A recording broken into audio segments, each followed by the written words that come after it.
Tenemos 2 minutos para que sean las 9:05 e iniciamos con el webinar en sí.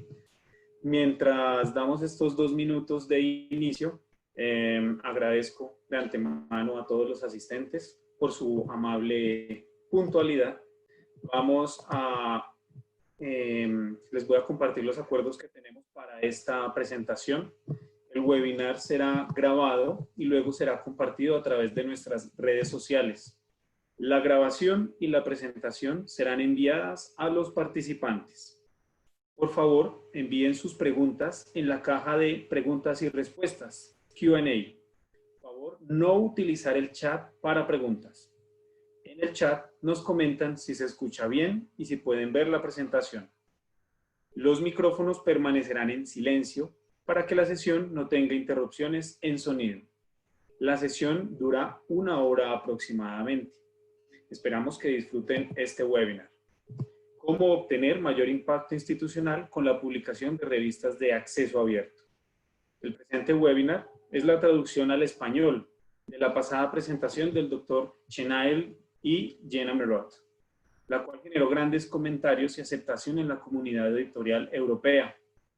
Daremos 5 minutos, los cuales ya están por expirar, para dar inicio de ingreso y correcta configuración de sonido. Al final del webinar, el cual tiene duración de 30 minutos, tendremos un espacio justamente con el Dr. Ron, que nos acompaña en este momento, un espacio de 40 minutos, donde ellos nos acompañarán con el fin de esclarecer cualquier tipo de inquietud que nos genere el webinar. Comparto entonces nuestras redes sociales y damos inicio al webinar. Un segundo, por favor.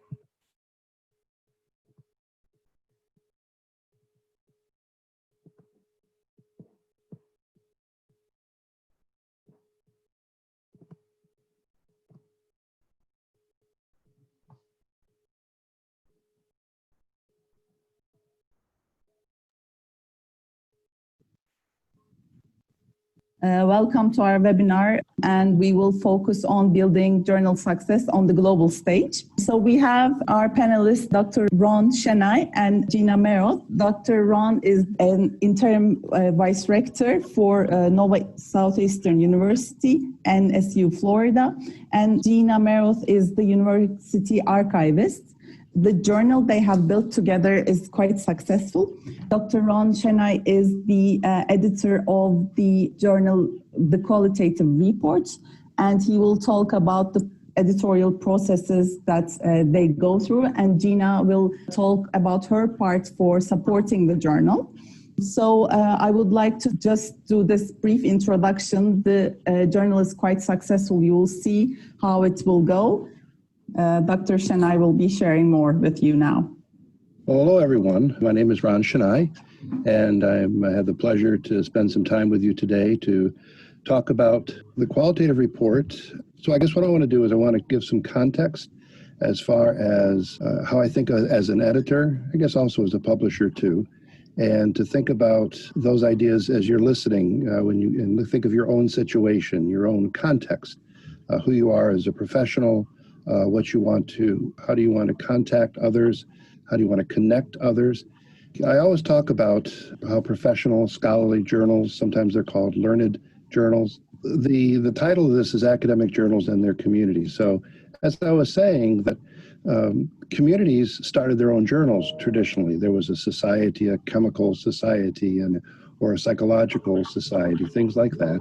And they wanted to share, to make public the information that they were producing. And that could be at annual society meetings, but it emerged that they started producing what we call journals today.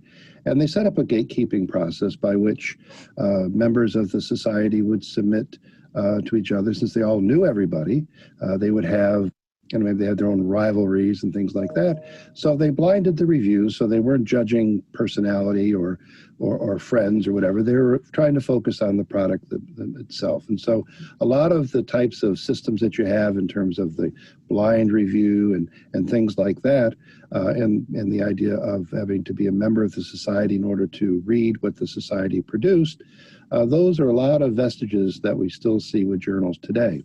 But what's emerged, and I'd say the last 30 years or so, with the advent of the internet and digital communication and notions such as open access, in many ways, the journals today create their own communities. And I'll tell you a little bit about the TQR community and how I think about that. So that's my major thing. I think about how we connect to others, be it editors, authors, readers, how we connect with other journal editors. And that's a very constructivist process, I think, today. And so most everything that we do at the journal, how we build the journal, is really predicated on that idea. So that's what we're going to talk about today. So if you use the metaphor of community, I think of culture. And so who are the people who make up your community? If a journal was a journal of a particular society or association, I used to edit a journal called the Journal of Marital and Family Therapy, and that was the official journal of the American Association for Marriage and Family Therapy. So primarily my editors, my editorial board, my readers, my authors, and so forth, a large majority of them were part of that association. I would try to connect with other mental health associations, American Psychological Association or international groups in that. But primarily that was the group that I work with. We were funded by the association. But in the world of digital and online, it's much broader in terms of the whole world can be your audience. And so because of that, how broad it is, it's also very important to focus, to be consistent, and to be coherent so that the different ways that you communicate, the different ways that you connect to your authors and reviewers should be consistent. That would be what I would call the culture, your habits, your values, your customs, and the goals overall, what you're trying to create with your journal. And so there's many choices that you have, how you create access, openness, credibility, rigor. There's many, many choices. So I want to try to talk a little bit about that today, to think about many things to think about as far as choices, and then I'll show you what we've done at the Qualitative Report to make it a bit more concrete. So we started in 1990, and for just a short time, we were on paper, and then moved to the internet. And so early on, as the internet has changed, our journal has changed from being text only and a very rudimentary HTML coding to PDFs and so forth. We continued to grow in that fashion. And I'll talk a little bit about how we use social media over the years. But early on, I would go to conferences. The Qualitative Report, we publish qualitative research. And qualitative research would be things like ethnography, phenomenology, discourse analysis, case studies, could be arts-based research, things like that.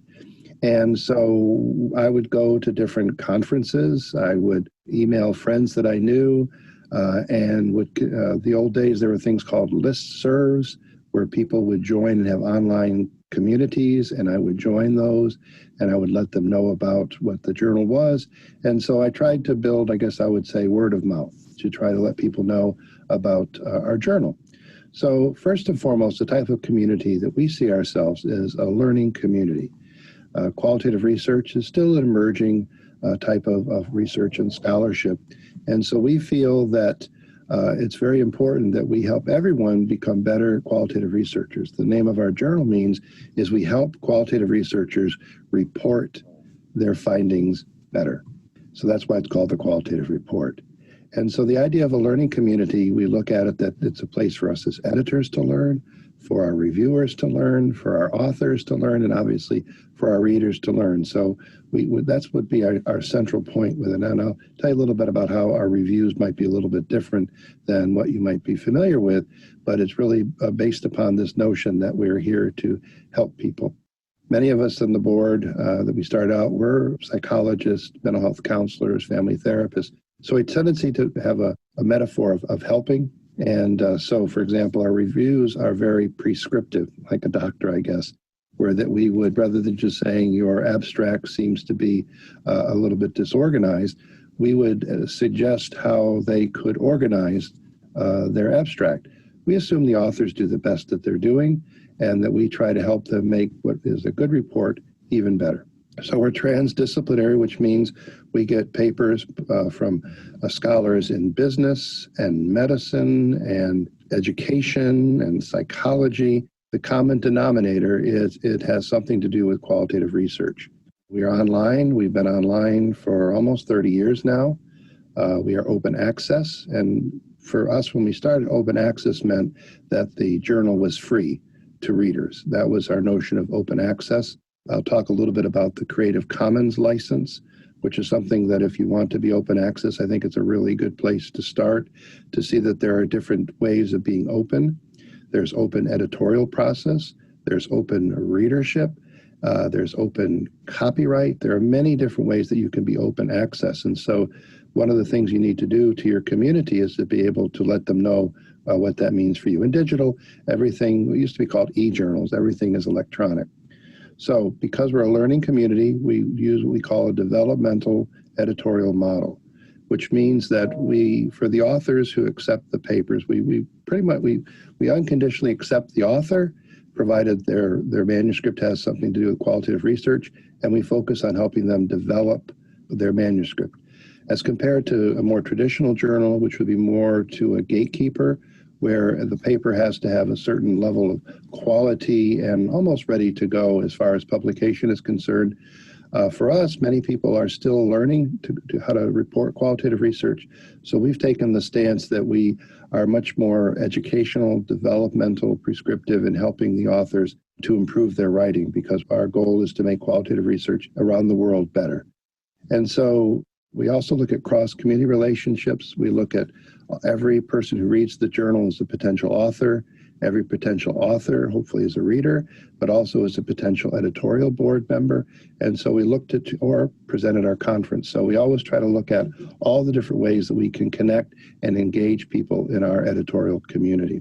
So when you think about your editorial or your journal community, one of the most important ones is your editorial community and how you set up your little community.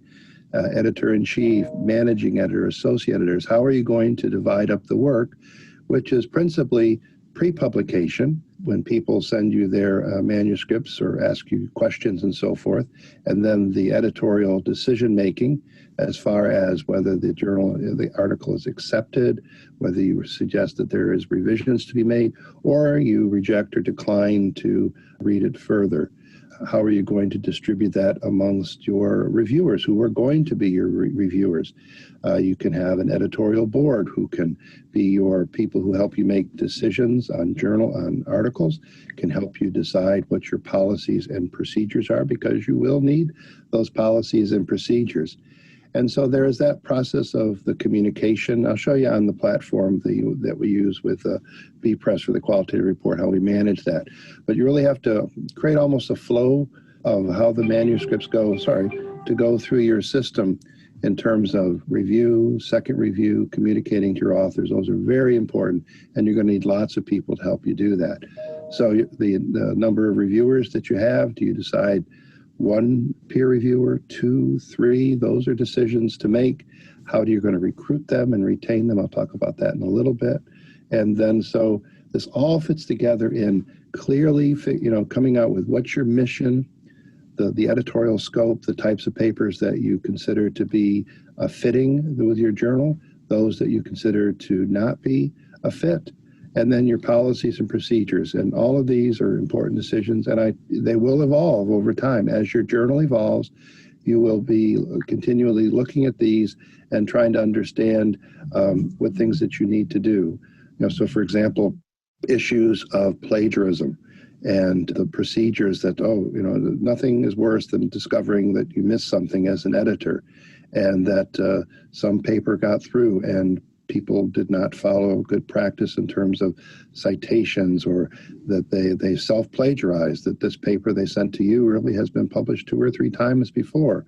And so you have to develop procedures for that. It could be as simple as taking parts of the paper and putting it through Google and seeing if other things pop up. You'd be surprised how much you can catch just doing that. Or that you go and use a third-party source like Turnitin. Those are all decisions. So every editor will tell you one of the biggest challenges is getting enough reviewers who will review for just the service to the community and service to their profession. So really recruiting, training, and retaining is very important. So when we recruit reviewers, we also let them know that we're going to provide lots of educational opportunities and webinars and seminars for them to help them become better reviewers and editors. So then your author communities, again, what you set up as your editorial community, this is going to roll out to your authors. And so as an editor, it's really, again, to me, it's an educational thing, teaching your readers, your prospective authors as to what it is that they will be expect of your journal. So editorials that you write, calls for papers, even the simple things about the information about your journal. You're always communicating to your potential reviewers, authors, readers of who you are. We do a lot with social media. We identify to build the journal. We look to see where are the online communities who focus and value qualitative research. So Facebook groups and things like that is that we will connect with those. And we also use a variety of social networks like Twitter, Facebook ourselves, and so forth to get the word out about our journal, but also to hopefully attract people to come to the journal. We started out, I'd say, 2 or 3 years ago, maybe 5 years ago, maybe we would receive 20 new papers a month. At last count, we were receiving 70 to 80 new papers a month. It's quite overwhelming, so sometimes you have to be careful as how successful you could be. And I'll show you about adding value in a couple of minutes. So then your reading communities is very much the same, building, cultivating. We do different things, like we have really great relationships with a lot of publishers who publish qualitative research books. And so we regularly get requests from publishers to write reviews of their books. And so we let our readers know, we let our authors know. And so they get a free copy of the book, they write a review for the journal, and that's another way we try to build community. So then here's a lot of you the questions about the journal community itself. And so these are things that because of the emergence of what people call predatory journals who use a lot of the same things, digital, online, virtual, and those sorts of things, there are a number of things that you can do to help build the credibility of your journal. So things like getting an international standard serial number and ISSN number, registering your journal, looking to have a digital object identifier. That's for your journal, for your volumes, for your issues and your articles. That also helps with citation, which helps your authors. Using traditional things like volumes, numbers, pages are all different things to consider as far as looking at whether your journal is paper or digital. There are places like Ulrich's Periodicals Directory and the Directory of Open Access Journals are great places to submit your information. The Directory of Open Access Journals is a process. They review your journal. You have to pass their standards. That was a really good one. Being indexed in places like Scopus and Web of Science, as well as other, which might be more specific to your profession, are very important to seek. And all these sites are great. You really just go to the sites. They will tell you how you can begin the process. And usually what it does is that they will look at what you've published so far. They will put you through a period of time where you'll submit your articles to them, and then they'll look to see, hopefully make a positive process of adding you. Web of Science is a developmental one where you are a member of certain indices and then you work up to the top ones. Also, what you in your community is to work on increasing the impact of the journal, which is how it's being cited, as well as authors. We can talk a little bit about more of that. And then I talked earlier about, for us in the community, we have a Creative Commons license, and that is a way to communicate to folks as what open access mean to you. So what I want to do is take you on a little field trip and show different things that you can do. This is now the qualitative report. And this is our main page. So this is our tagline, where the world comes to learn qualitative research. So this is a view of the university. Being connected to university is an important process for us because it helps, we think, establish credibility with the journal. We've just put a slowdown on the number of papers coming in. These are the current papers that we're publishing. So every Monday we publish new articles.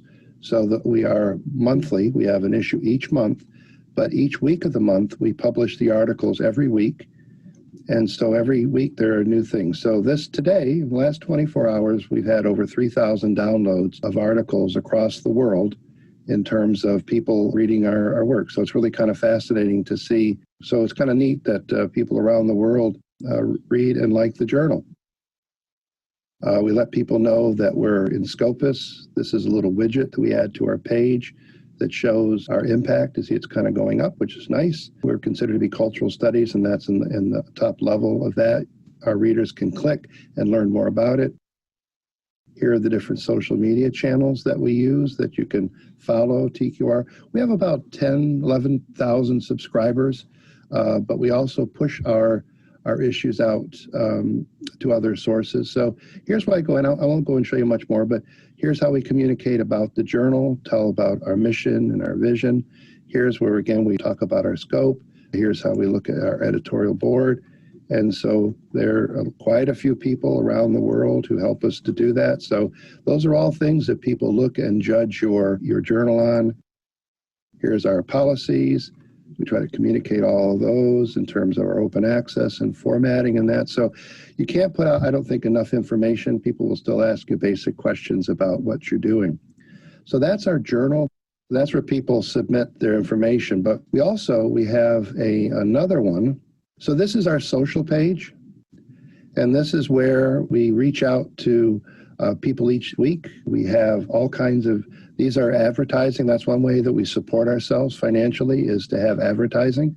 So Atlas TI and so forth. So these are the things. So each week what we do is that we let people know that this goes out every Monday, and this talks about the articles that we have a conference with the journal. These are the new articles that came out on Monday. We feature different blogs. We feature different resources, news and notes about the world of qualitative research, calls and conferences, employment opportunities. We do that all the way through.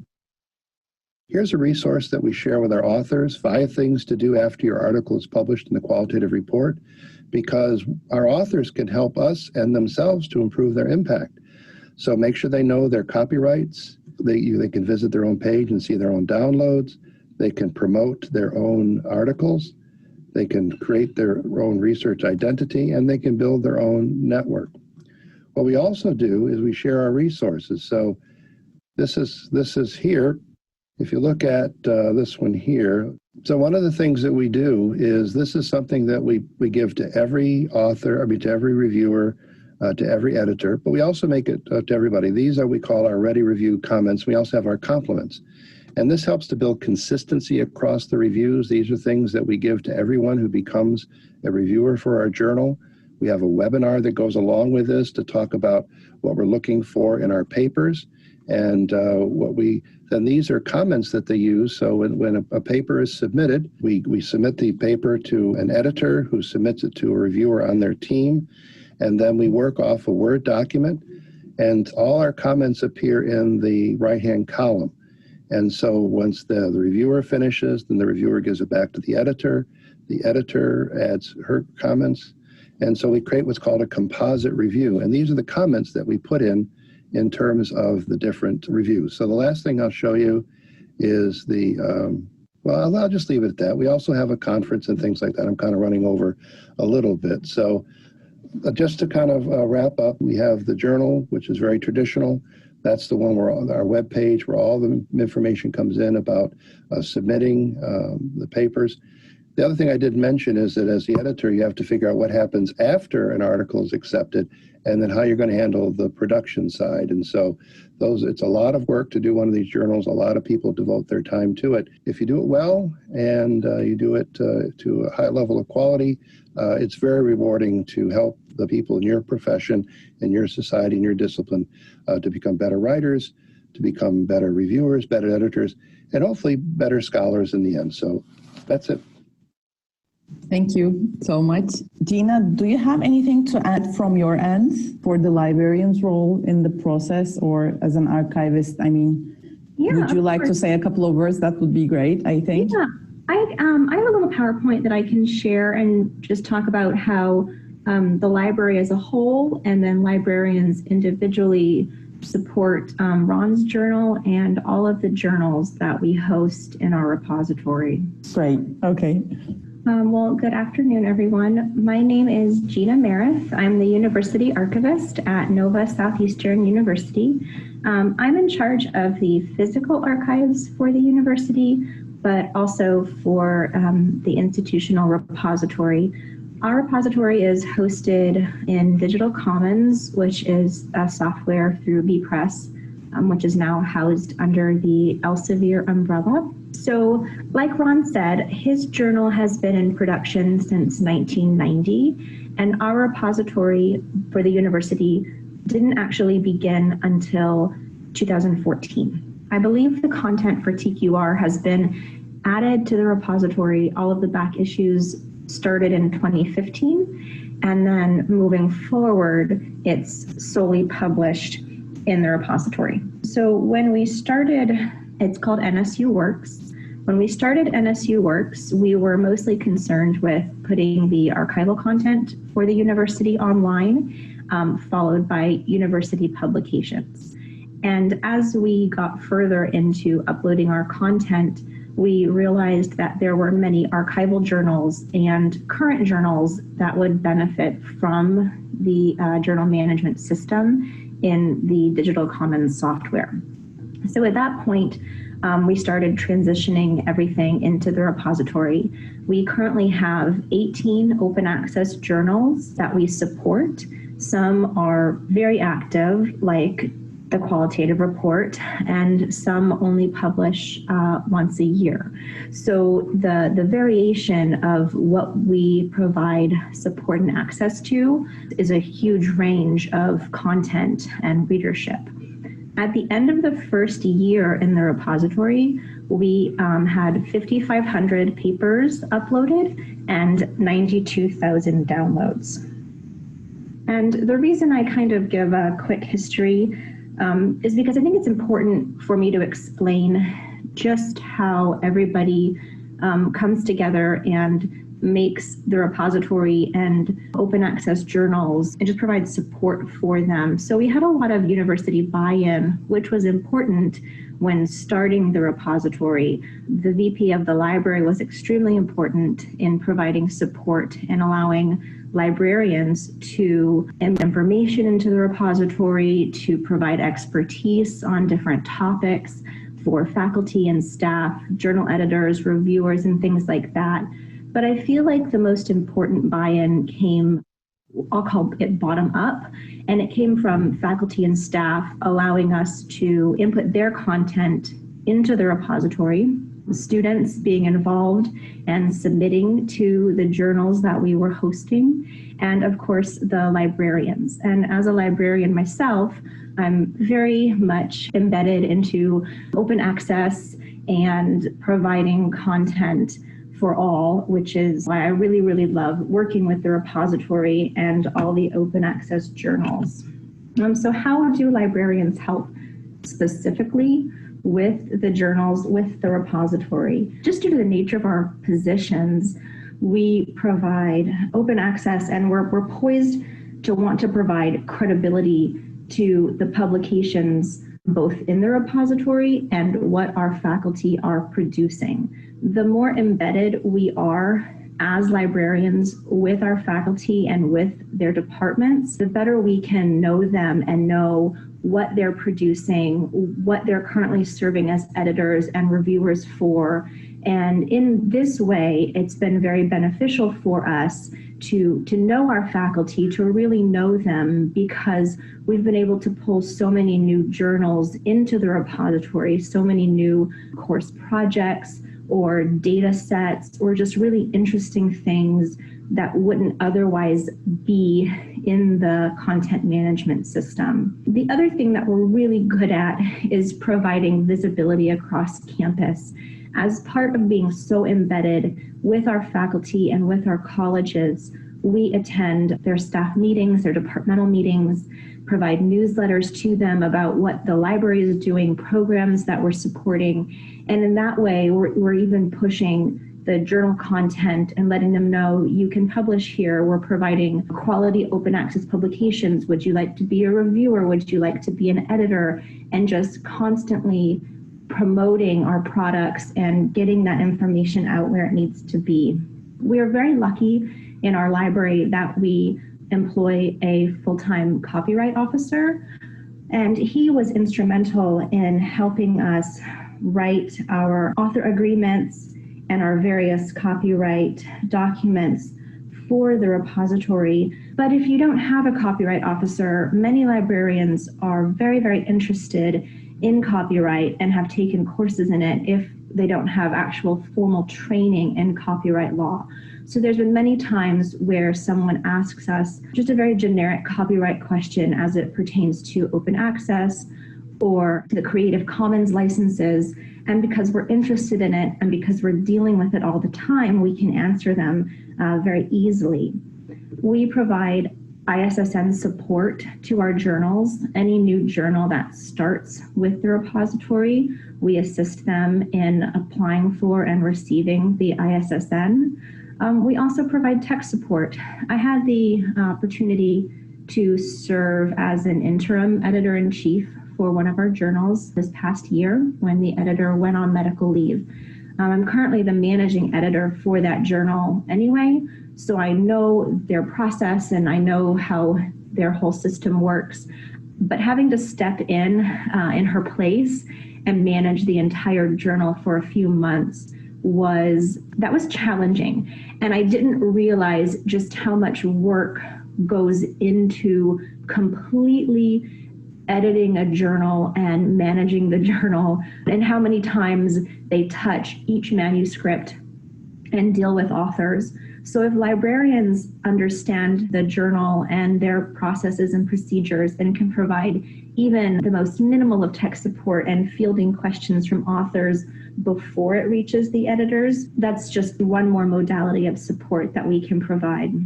Ron also mentioned plagiarism. We currently use Turnitin to check for plagiarism, and I know that this can be a really big issue in some places and some sorts of content. We haven't had many issues, thankfully, and the ones that we have had, we've been able to catch pretty quickly.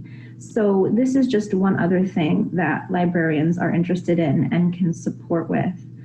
We also help provide indexing services and DOI support for our journals. So Ron mentioned Scopus and Web of Science. One of our journals, we just assisted them in applying for PubMed indexing. We were accepted and we're currently under technical review with them right now. So that's really exciting that we were able to pool our expertise and get that done for this specific journal. We're also moving toward becoming a DOI contributor where the library is the owner and helps assign the DOIs to the journals that publish within the repository, as well as the other full text content that's published online. And the one thing that I've come to realize from managing the repository and working with all of the other librarians who assist with and help, we're all very much yes men and yes women. I don't know that I've ever said no to a project when someone has asked me, can you do this? My answer is always, yes, we can. We can help you with that. We can figure out a way to support you or assist you. And I just believe that librarians, they're huge champions of open access and they want to provide that support. And if you're not reaching out to your librarians at your institution, you're missing out because they really are just largely overlooked resources sometimes.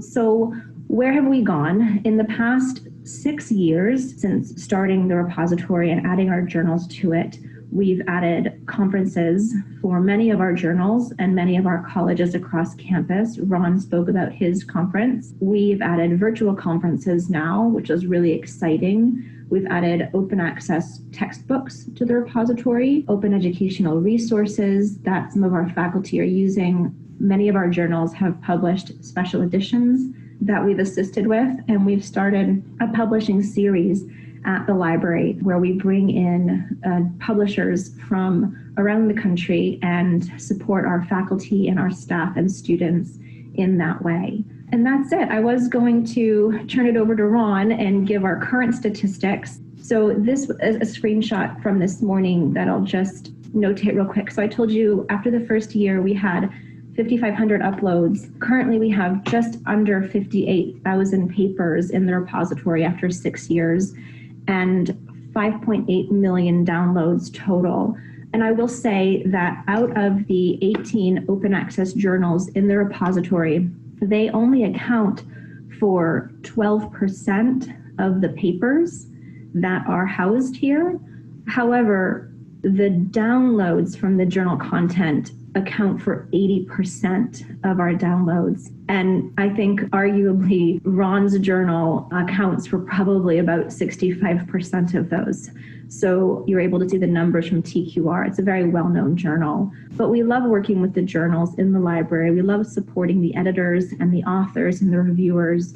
And that's it. That's it for me. And thank you, Gina. Thank you, Ron. I mean, the both presentations gave us how visible the journal came along throughout the years, the qualitative report on its own and the other journals as well, you're hosting. So thank you for that. Thank you so much, Dr. Shanai and Gina, for being with us today.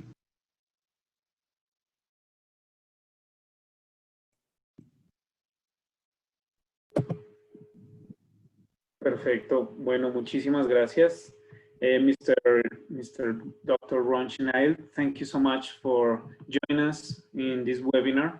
I'm going to let a few seconds for the assistants to write his questions. Just give me 1 second.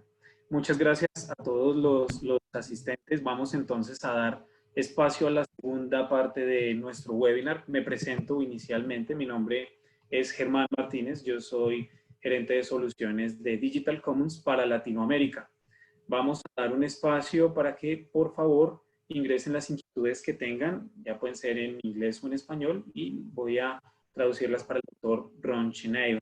Vamos a utilizar el espacio o el botón de Q&A en el inferior de las pantallas para poder alojar sus inquietudes. Mientras redactamos nuestras preguntas, quiero hacer un salvedad en que decidimos innovar en el webinar en esta oportunidad, haciéndolo con una traducción por subtítulos. Pensamos que así puede ser mucho más cómodo para los asistentes y por eso entonces ahora damos espacio a la parte de preguntas. Al final del webinar, más o menos en unos 20-25 minutos, de acuerdo a la cantidad de preguntas que tengamos, vamos a lanzar una encuesta en donde nos interesa bastante su opinión sobre este tipo de webinar, si les interesa, si creen que fue útil para ustedes este tipo de webinar de esta manera. Por otro lado, recuerdo nuestras redes sociales para los contactos. Tenemos información bastante enriquecida en contenido. Los invitamos a que se unan a nuestras redes sociales.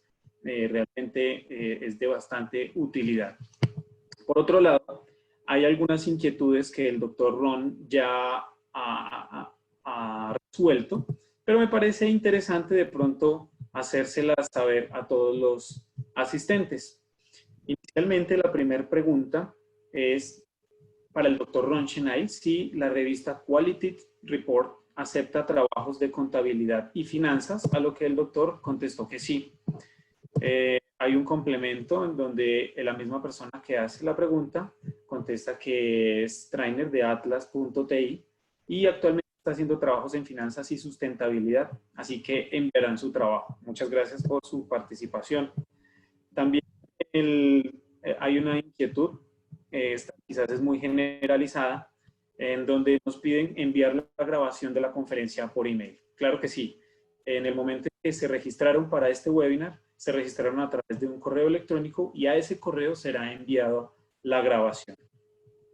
Otra pregunta nos la hace Silvia, la hace en inglés, si la revista Qualitative Report recibe trabajos de ciencias políticas y políticas comparativas, a lo que el doctor Ron Shanai responde afirmativamente, sí recibe este tipo de trabajos. Hay otra inquietud bastante interesante del señor Felipe Castro, en donde pregunta si es importante el uso de redes sociales para dar a conocer la revista. La respuesta del doctor Ron es que sí, efectivamente las redes sociales en el área editorial es de bastante relevancia. Las plataformas como Facebook y Twitter hacen parte de su trabajo en la revista. Continuamos con la siguiente inquietud. Germán. ¿Sí? Hola. ¿Me escuchas? ¿Puedo hacer una pregunta? Claro que sí. Perfecto. Buenos días a todos. Mi nombre es Fernanda Guzmán. Yo trabajo en Elsevier juntamente con Germán. Good morning, Dr. Ron. My name is Fernanda and I work with Germán in Elsevier. I'm going to do the question in English, but then I'll ask you to wait for Germán to translate it to Spanish, please, before you respond.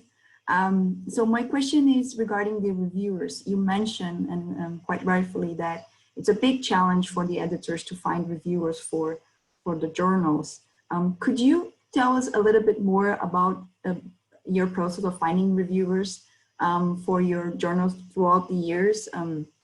I remember you mentioned building a community, and I think that's a good way to do it. But I was wondering if there are other tips that you could share with our audience. Thanks a lot.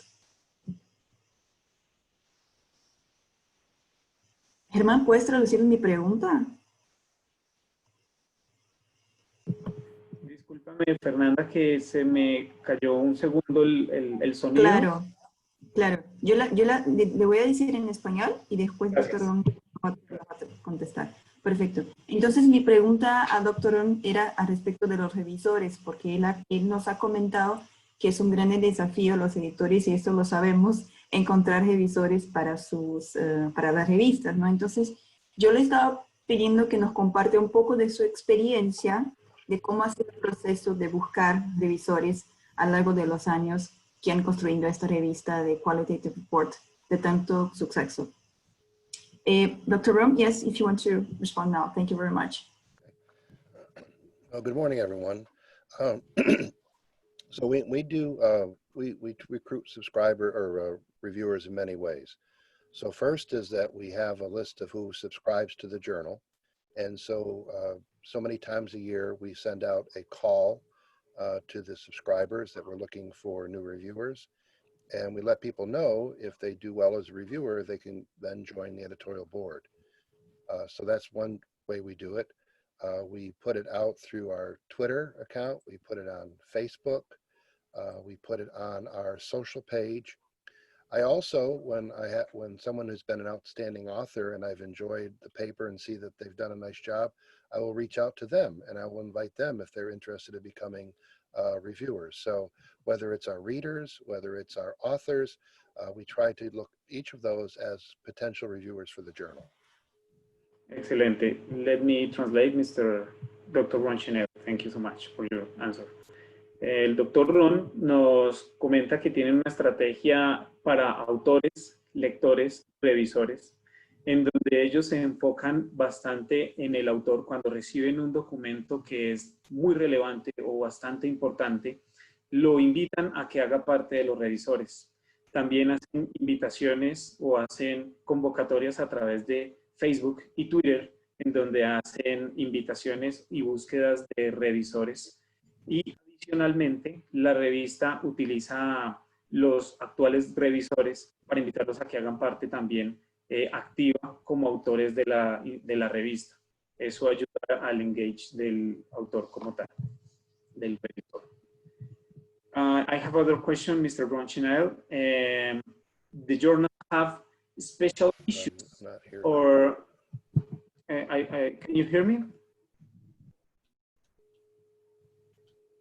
Okay, the journal have special issues or punctual topics, or you manage different kind of topics?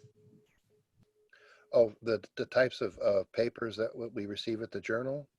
Yeah. Okay. Well, the common factor is the paper has to be, the method is qualitative research. It could be action research, but that's the common denominator. So it could be a paper from political science, social sciences, the humanities, and the professions, as long as the method is qualitative in nature. Okay, el nombre de la revista Quality Report busca hacer un objetivo específico hacia la calidad de la investigación. Reciben diferentes tipos de áreas, reciben ciencias sociales, ciencias políticas, matemáticas, entonces están abiertos a diferentes tipos de tópicos. Hago una breve pausa en este momento de las inquietudes para comentarles que también nos acompaña la señora Gina Merriott, a quien también podemos hacer llegar las inquietudes. La siguiente inquietud: how we reach the authorities of an entity understand that if don't convert his library in resources necessary for reach the quality of publications as they want. People who work in journals, it's very difficult to reach these objectives. Maybe it's a question for Mrs. Gina and two for Mrs. Ron. The authorities, how we reach the authorities of the university understand that the resources of the library, it's a very important resource for the journals. Mrs. Gina?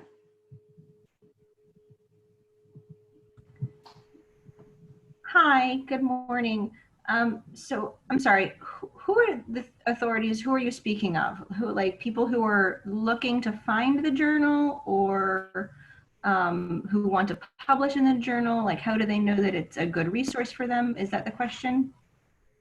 Yeah, I think it's about the authorities, like the board of the institution, like the research office or the director of the university.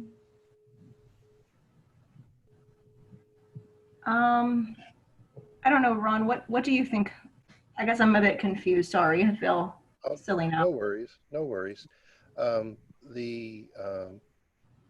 It's very important that the journal, if it's to be published by the university, that it reflects the mission and vision and values of the university. And so for the qualitative report, my university was about technology and using technology. So the president liked the idea of publishing this online. So so it starts with that there should be a good fit. So if your university is wanting to be a research university, a research journal is a really good idea. But it's a constant communication to the rector, to the president, about the value that you're providing. Thank you, Mr. Ron.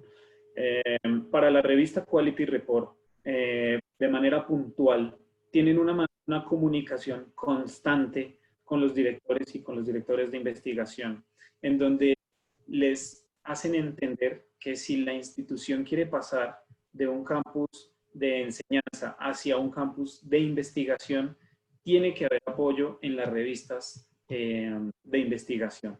Esa es la manera en la que ellos recomiendan hacer entender estos recursos.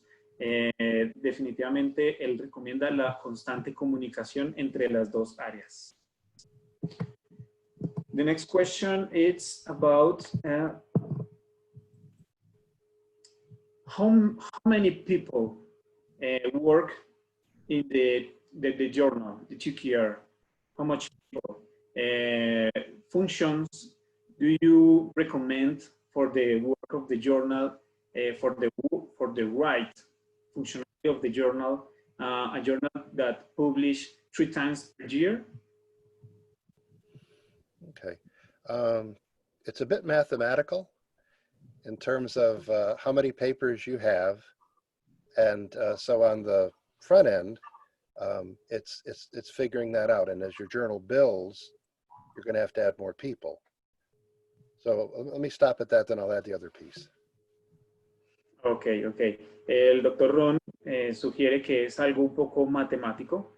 ¿Qué tantos papers recibes de acuerdo a qué tantas veces vas a publicar al año y de acuerdo a eso qué tanto personal vas a requerir? Vamos a hacer en este momento una breve pausa. Muchas gracias a todas las personas que han hecho sus inquietudes. Vamos a intentar dar solución a la mayoría. Las que no alcancemos a solucionar, vamos a dar respuesta vía email. Vamos a lanzar entonces en este momento la encuesta de satisfacción del webinar Por favor, no se retiren. Vamos a dar unos minutos al finalizar la encuesta para continuar con las preguntas. Mr. Ron, we're going to give to the assistants a few minutes to answer the poll, and we're going to continue with the questions in a few minutes, in 1 minute. Okay.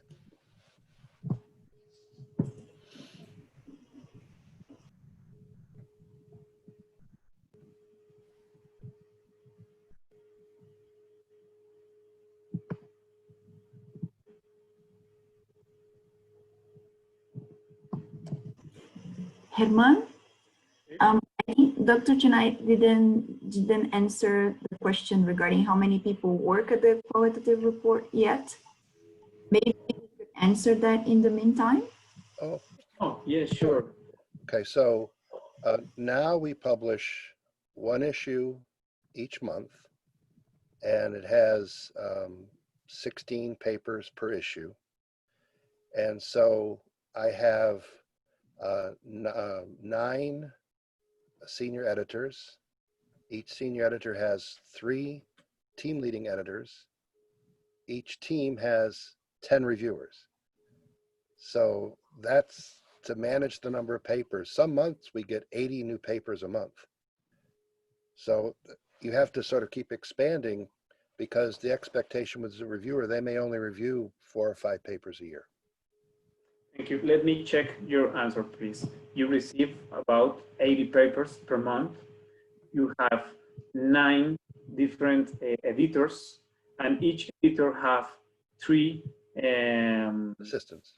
assistants, and each editor have 15 reviewers.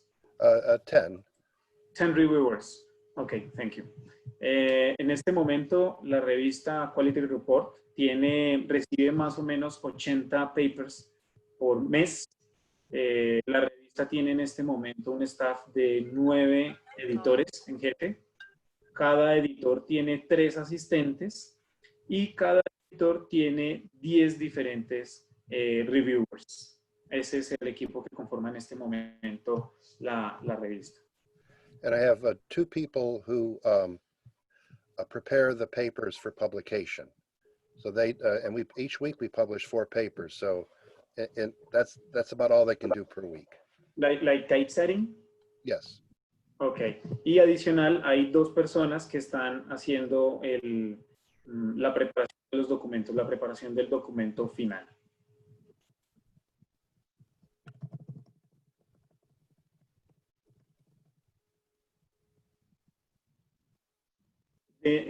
Dr. Ron and Mrs. Gina, the journal receives query validation jobs, query validation works. I really don't understand fully this question.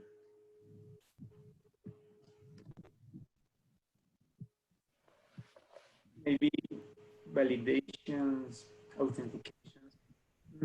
Me gustaría, por favor, a Leslie Landaeta, si nos puedes hacer un poco más de énfasis en esta inquietud.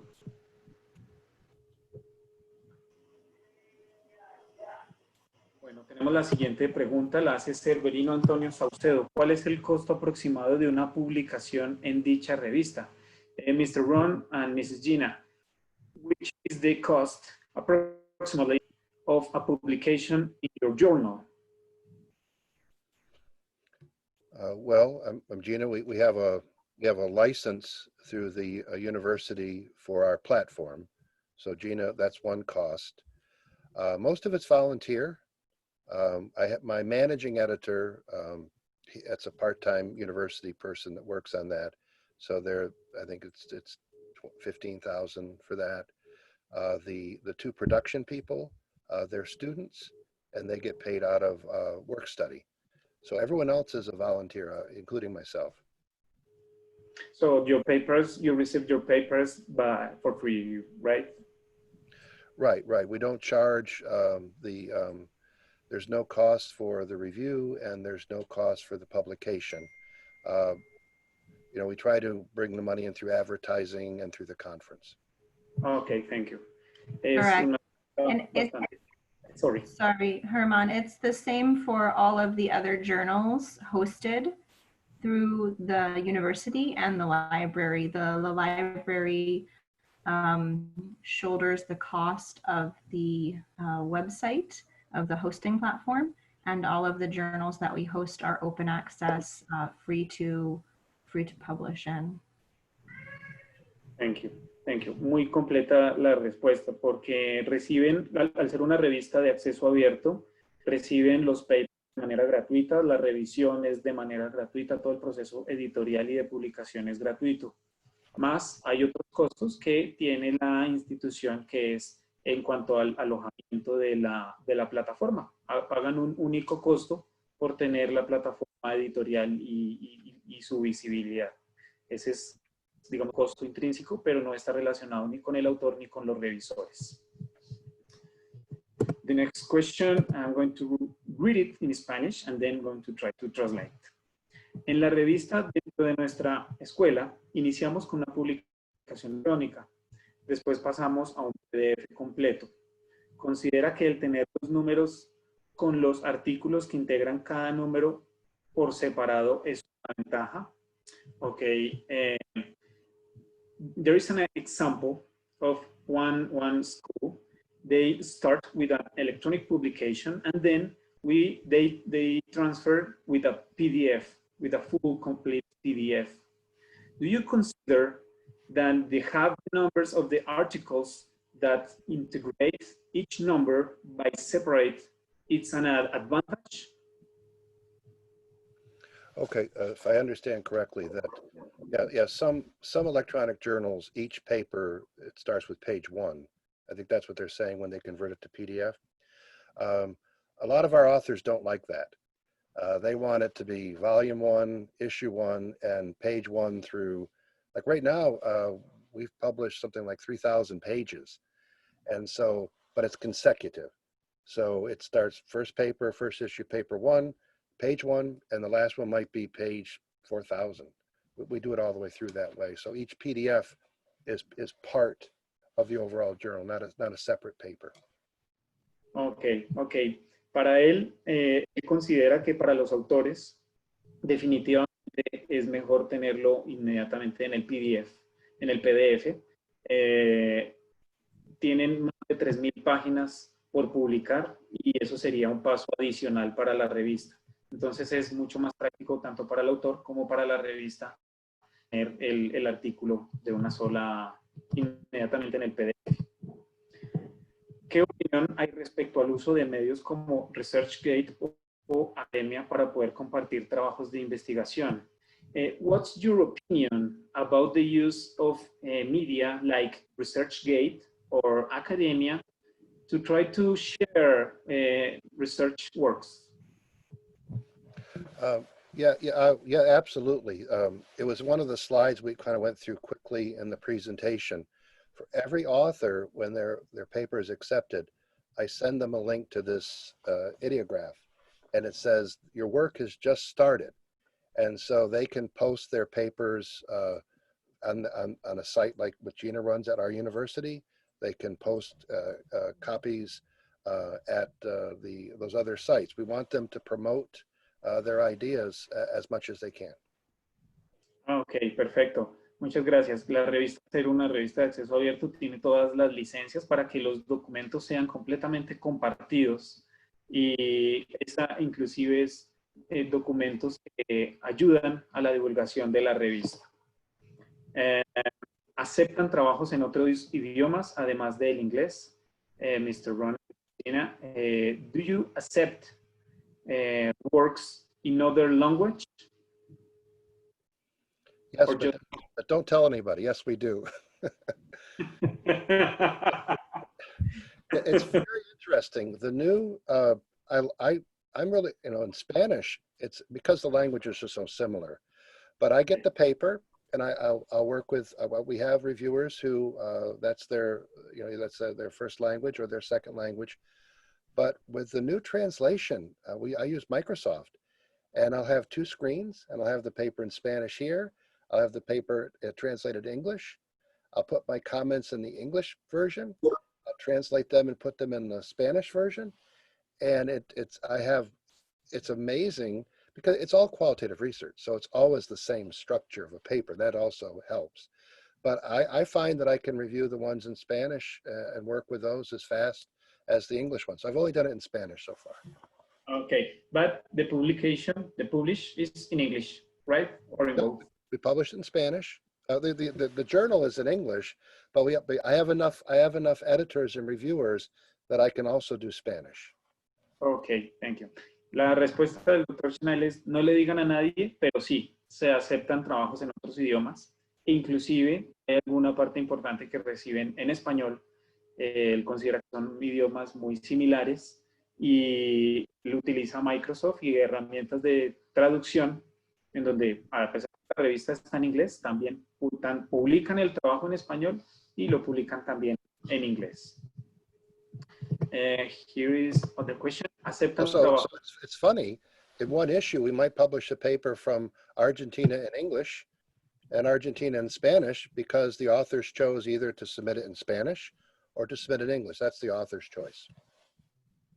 Ok, es bastante interesante porque reciben documentos de Argentina, reciben en español y asimismo los publican en español. The question, Mr. Ron, ¿aceptan trabajos de ingeniería civil? Do you accept works of civil engineering? Yes, if the case study is qualitative in nature. We do mixed method also, but it has to be primarily qualitative in nature. So yeah, there, for example, there was a couple of books we reviewed a couple of years ago that were looking at housing and looking at the experience of people in the housing and how that affected the engineering. So it was interesting. Okay. Él es bastante interesante, sí, se reciben documentos de ingeniería civil. Lo importante es la revisión de la calidad. Definitivamente, pues se hace, cada área recibe una revisión y si el documento lo amerita, por supuesto que hacen la publicación. The next question. Entiendo que el pago es el soporte de la revista, pero para muchos países de Latinoamérica, por tener subsidio muy bajo, es imposible acceder a este tipo de revistas, quizás sea de soporte. ¿Existe alguna manera de colaborar con los investigadores latinoamericanos que estamos en esta situación? The question is about the pay of the support of the journal.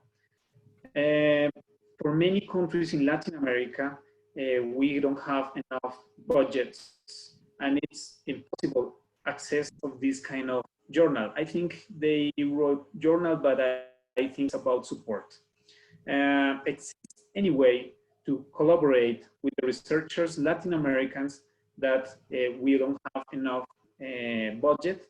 I think she is talking a little bit about the co-writing, maybe co-research.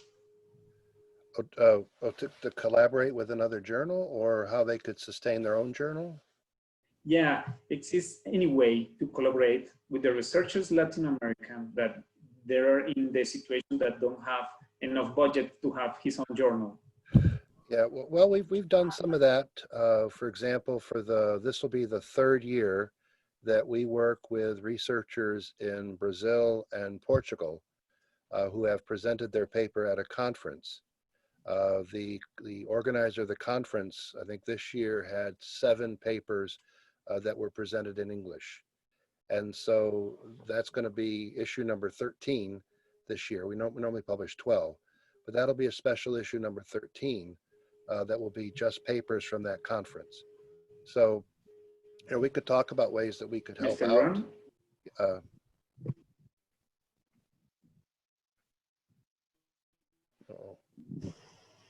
Okay, sorry, Mr. John, can you hear me? Yeah, I can hear you.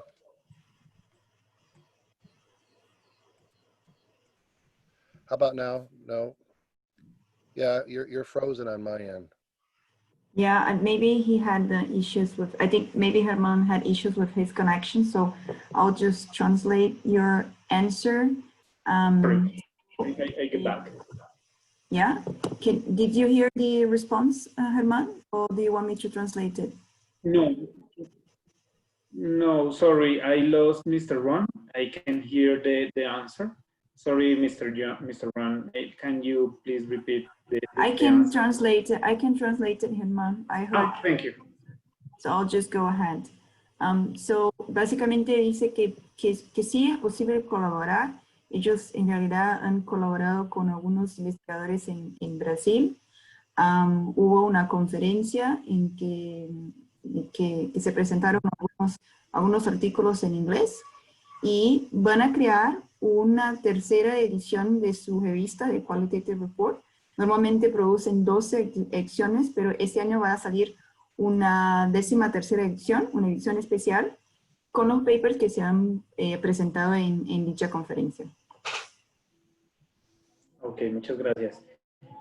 Bueno, ya estamos sobre el tiempo de la conferencia.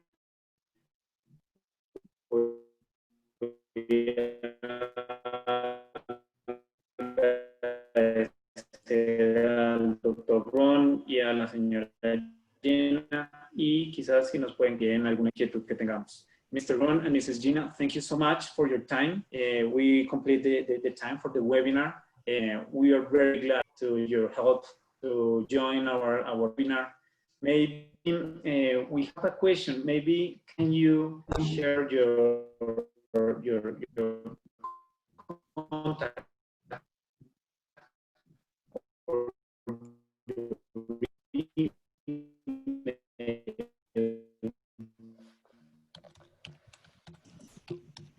Germán, está muy malo el sonido. Germán, está muy malo su sonido.